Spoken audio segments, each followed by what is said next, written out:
सरकारी जागिरको मेसोमा रहेकी स्याङ्जा वालिङकी कल्पना तिवारीलाई एक दिन लाग्यो समाज बदल्न त जागिर खानुभन्दा राजनीति पो गर्नुपर्ने रहेछ। कर्मचारीमा नाम निस्केको इन्टरभ्यू पनि दिएको मैले, मुखिया खरदारमा चाहिँ नाम निस्केको थियो। तर अब मलाई कस्तो लाग्यो भन्दा त्यो कर्मचारी भएपछि त म त यहाँ नगरपालिकामा मात्रै सीमित हुन्छु, अब कसैले दिएको जागिर खाने हैन, यो सीमितताभित्र बस्नुहुन्न भन्ने खालको एक खालको चेतना भयो। अनि त्यो सबै छोडेर म चाहिँ नगरपालिका सदस्य बने। अब त्यति बेला मेरो परिवारले चाहिँ मलाई सपोर्ट गर्नुभयो हैन, मलाई अब कर्मचारी नै भाउ भनेर प्रेसर गरेको भए त त्यो त हुन सक्दैन होला। अब एउटा सीमितताभित्रबाट बाहिर निस्कनका लागि चाहिँ एउटा अवसर सिर्जना भयो। सायद मेरो त्यही थियो राजनीतिक निर्णय। सिन्धुलीकी पार्वती सुनवारको फिक्कल गाउँ अझै विकट। उनी परिवारकै जेठी छोरी। उनी पछिका 8 जना भाइ बहिनी। छोरी पढाउने समाज थिएन, तर पढाइमा अब्बल पार्वतीलाई कक्षा चढ्नु थियो। 5 पछि 6, 6 पछि 7, 8, 9, 10। पहिले चाहिँ हाम्रो गाउँमा 5 कक्षाको मात्र स्कुल थियो, अनि 10 कक्षा पढ्नलाई चाहिँ 3 घण्टा पर हिँडेर जानुपर्ने। बिहानको पढाइमा त 3 बजे नै उठेर हिँड्नु पर्यो। कृषिमा आधारित परिवार, ठुलो हुर्के बढेको छोराछोरीले चाहिँ घरमै बसेर काम गरे हुन्थ्यो भन्ने खालको चाहिँ थियो। 6 कक्षा भर्ना हुनलाई अलिकति समस्या जस्तो भइरहेको थियो। अनि 10 कक्षासम्म पुगिन्छ कि पुगिँदैन भन्ने खालको चाहिँ थियो। हामी चाहिँ हाम्रो गाउँबाट 10 कक्षासम्म पढ्न जाने चाहिँ पहिलो नै हो। पढाइको खुड्किला उक्लिन पार्वतीलाई जति गाह्रो भयो, स्याङ्जाकी कल्पनालाई राजनीतिको खुड्किलो उक्लिन त्यस्तै कठिन।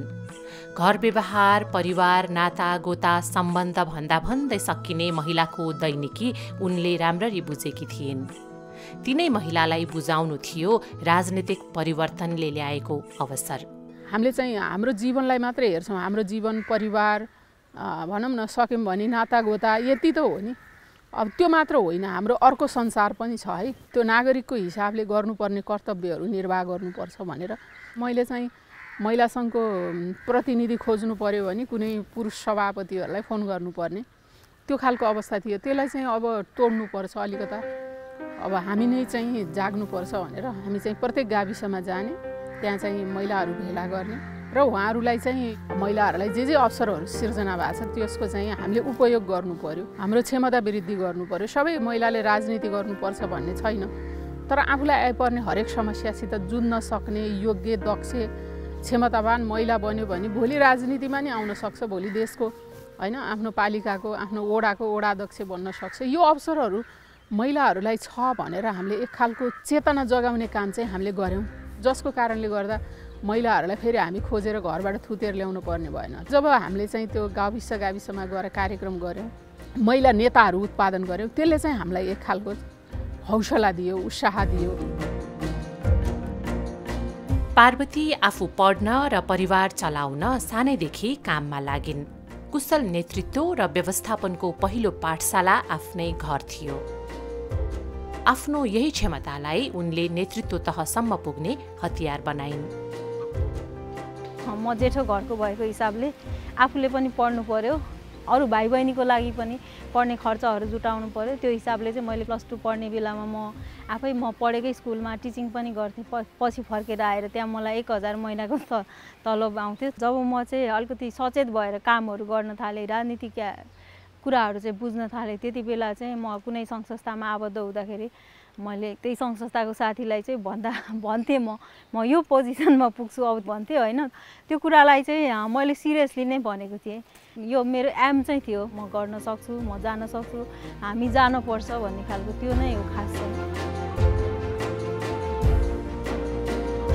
गाउँघर पुगेर कल्पनाले मान्छेका दुःख सुख बुझेकी थिइन्। जनमत थियो, अनुभव थियो। पार्टीसँग मेयरको टिकट मागिन्, तर उपमेयरमा खुम्चिनु पर्यो। जब टिकट वितरणको कुरा आयो, मैले वालिङको नगर प्रमुख चाहिँ पाउनुपर्छ भन्ने खालको मेरो एक खालको दावा थियो। अब त्यो सहमति चाहिँ यहाँ हुन सकेन। नसकिसकेपछि अनि केन्द्रमा चाहिँ अब डिसिजन भयो हैन, मेरो चाहिँ डिप्युटी मेयर भनिसकेपछि मैले चाहिँ अब मलाई एक खालको द्वन्द्व जस्तो यो भएनसित पनि मलाई खासै निराशा पनि छैन। म स्त्री भएको कारणले गर्दा नै मेयर नपाउने हो त? यो राज्य व्यवस्था त्यो हो र जुन अभ्यासहरू हामीले गरेका छौँ त्यसले चाहिँ हामीलाई चाहिँ कता कता यो महिला मैत्री राज्य छैन कि जस्तो खालको अनुभूति हुन्छ।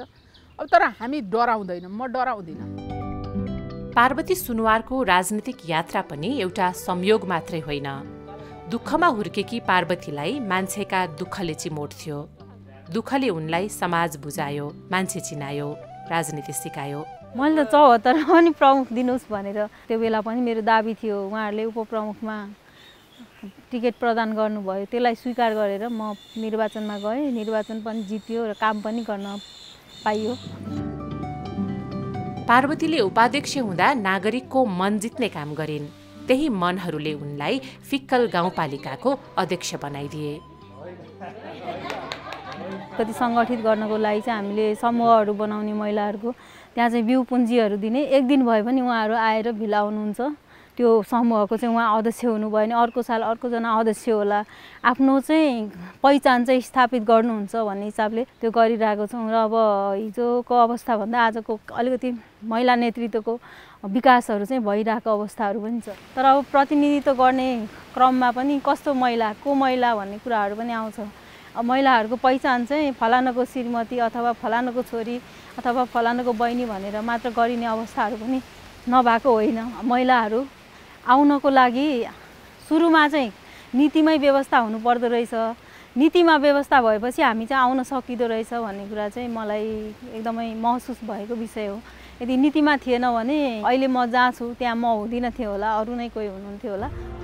यही अनुभवबाट खारिएर पार्वती अहिले गाउँपालिका राष्ट्रिय महासङ्घको नेतृत्वमा समेत पुगिन्। कल्पनाले पटक पटक पार्टीलाई आफ्नो क्षमताको प्रमाण दिइराख्नु पर्यो। पार्टीभित्रको पितृसत्ताले दिएका असन्तुष्टि अनेक छन्, तर उनी विद्रोह गर्न छाड्दिनन्। म चाहिँ खालि विद्रोह मात्रै गर्छु। हेर्नुहोस्, सहमहामन्त्री भन्ने पद चाहिँ महिला आरक्षण बनाएको छ होइन। अब मैले किन त्यो आरक्षण पदमा लड्ने, म महामन्त्री लड्छु भने मैले। अनि महामन्त्री भनेको त पुरुष मात्रै हो भन्ने खालको पनि। अनि पछि चाहिँ लास्टमा मलाई तपाईँ चाहिँ उपसभापति उठ्नु पर्यो भन्नुभयो। ठिकै छ, उपसभापति चुनाव लडेँ। अब अधिक मत ल्याएर चुनाव जितेँ। तर आँट गऱ्यो भने हुँदो रहेछ नि त। अहिले 7 वटा प्रदेशमा उपसभापति महिला हुनुहुन्न। तर मैले आफूलाई कहिले कमजोर महसुस चाहिँ गर्दिनँ। यो यस्तो भयो भनेर मैले हीनताबोध चाहिँ कहिल्यै गर्दिनँ। तर आफूलाई जे प्राप्त छ त्यसको चाहिँ सदुपयोग गर्ने। अहिले पनि म नागरिकको बिचमा जाँदा मलाई कसैले चाहिँ यो भन्नुहुन्छ कि भन्ने मलाई हिचकिचाट चाहिँ हुँदैन। मैले त्यस्तो कुनै नराम्रो कर्म गरेको छैन जसले मेरो स्वार्थसित जोडियोस्। मैले फल्लो पाएन डिस्को पाएन भन्ने भन्दा पनि आफूले सबैभन्दा पहिला कर्म गर्यो भने चाहिँ त्यो प्राप्त हुन्छ। त्यो कसैले खोज्दैन कि। मलाई वालिङको उपमेयर खोज्नै खोजेको होला नि त। गण्डकी प्रदेशको सांसदले कसैले मलाई कृपा बक्स गरेर दिएको त होइन नि त। म घरभित्र थिएन, म त फिल्डमै कर्म गरेका थिएँ।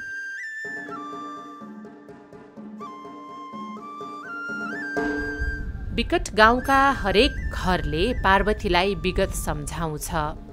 नागरिकका अभाव र आवश्यकता उनलाई आफ्नै जस्तो लाग्छ।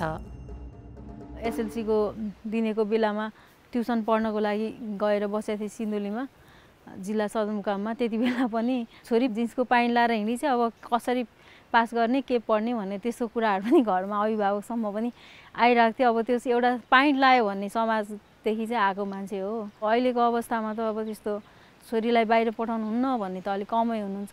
तैपनि अझै पनि कुन विद्यालयको बच्चा चाहिँ अस्ति भर्खर पनि आइसियुमा 4 वटा विद्यार्थी चाहिँ मेरो पालिकामा एब्सेन्ट भयो, के कारणले एब्सेन्ट भयो भनेर हामीले इन्क्वायरीहरू गर्छौँ। सो हामी नीति निर्माणको मान्छेहरू, तहको मान्छेहरू चाहिँ उहाँहरूको समस्या बुझ्नको लागि चाहिँ त्यहीँ जानै पर्छ। उहाँहरूकै माझमा गयो भने मात्र थाहा हुन्छ, नभए थाहा हुँदैन कि। अब जस्तो त्यो डाँडाको लागि के समस्या छ भनेर त म त्यहाँको मान्छेहरूसँग सँगै बस्यो भने नै थाहा हुन्छ। अनि के अरे नभए त माथि के अरे आकाशबाट बनाएको योजनाहरू जस्तो हुन्छ। त्यहाँ गएर उनीहरूसँग बुझेर गरेको र परै बसेर हामीले निर्णय गरेको चाहिँ फरक हुन्छ। गण्डकी प्रदेश सांसद कल्पना बन्द आँखाले देख्ने सपनामा विश्वास गर्दिनन्, कर्ममा विश्वास गर्छिन्। हिंसा र पीडा भोगेका महिलाहरूलाई अधिकारको लडाईँ सिकाउँछिन्। आफै पनि कहिले समाजसँग लड्छिन् त कहिले आफ्नै पार्टी, नेतृत्व र व्यवस्थासँग। जुन डिसिजन गर्ने ठाउँ हो त्यहाँ पुरुषको बाहुल्यता छ र पुरुष मैत्री निर्णयहरू हामीले पाउँछौँ। त्यो कुरा चाहिँ अहिलेको लागि चाहिँ बाधक छ। अब म चाहिँ अहिले समानुपातिक सांसद भन्दाखेरिमा मलाई त्यति सन्तुष्ट चाहिँ छैन। सांसद भन्दा छ, अब फेरि समानुपातिक भनेर कता झुन्डाएपछि फेरि हाम्रो भूमिका चाहिँ गौणता आउँदो रहेछ। र अहिले पनि राजनीतिक दलहरू तिमीलाई हामीले चाहिँ यति कृपा बक्स गरेका छौँ भन्ने अधिकार अब नेपालका राजनीतिक दलहरूलाई चाहिँ छैन। महिलाहरू भनेको चाहिँ उहाँहरूले दिएर खाएर लाएर चल्ने जीवन होइन। महिला पनि आफ्नो डिसिजन गर्न सक्ने क्षमता, खुबी र त्याग, बलिदान सबै कुरा छ महिलाहरूमा। यो राज्य कसैको पेवा होइन, सबैको साझा फुलबारी हो। कल्पना भन्छिन् लड्न अझै धेरै बाँकी छ।